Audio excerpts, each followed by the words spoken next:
Bon, là, j'ai créé un dossier image vide et tous les documents InDesign se trouvent dans ces sous-dossiers ici, qui sont dans le dossier document de démarrage vendredi. Moi, je vais ici, dans le champ rechercher, taper par exemple .jpg.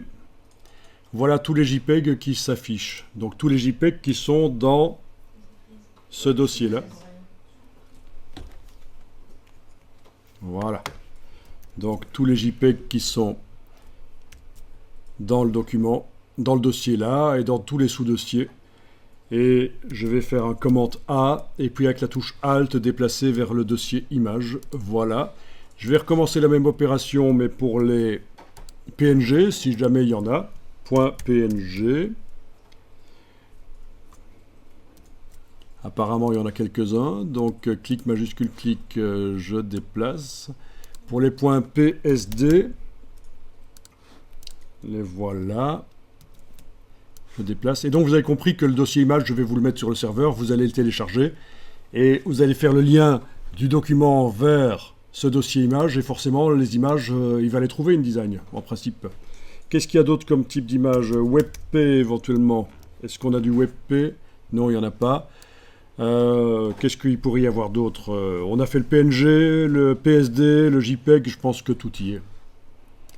Donc là, ce dossier ici, je vais vous le mettre sur le serveur, vous allez télécharger et on va rééditer le lien vers le dossier. Donc je vais le zipper, on va voir combien ça fait le zip, si c'est pas trop lourd, parce que quand c'est zippé, quand on télécharge un serveur, c'est quand même plus rapide. Ben, ça fera à peu près 580 mégas.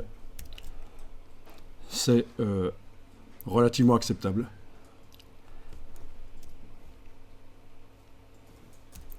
Oui, parce que tout plein de petits fichiers, ça ralentit le téléversement et le téléchargement.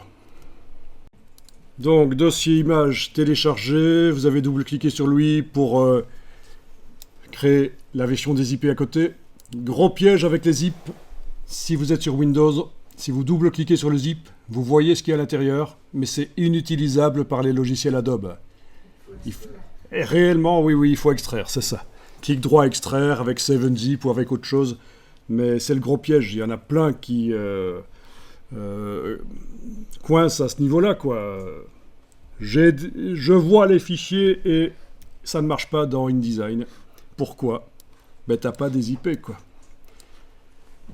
Alors, le dossier image est là, avec apparemment un maximum d'images qui étaient utilisées par les documents que je vous ai fournis. Elles sont en vrac. On va tester, on va voir. Vous êtes dans le document ici où, dans la palette liens, il y a énormément d'images à chaque fois qui sont introuvables. C'est même pas qu'elles sont modifiées, c'est qu'elles sont manquantes. Donc vous allez cliquer dans la palette liens sur la première. Pourquoi est-ce qu'il y a des dossiers? Parce qu'elles sont utilisées à différents endroits, tout simplement. Ah, c'est Robert et Roger, je les connais. Ok. Donc cliquez, majuscule clic, c'est sélectionné.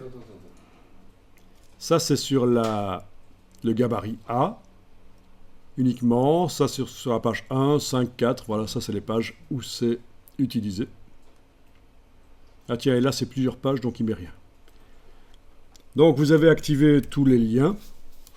Et on va indiquer à InDesign où il se trouve. Donc pour ça, vous allez dans le menu de la palette liens, demander de rééditer le lien du dossier. Et vous naviguez jusqu'au dossier image des IP. Et on va dire qu'on sélectionne ce dossier. Et on va voir ce qui se passe. Ah, il les a trouvées toutes, génial.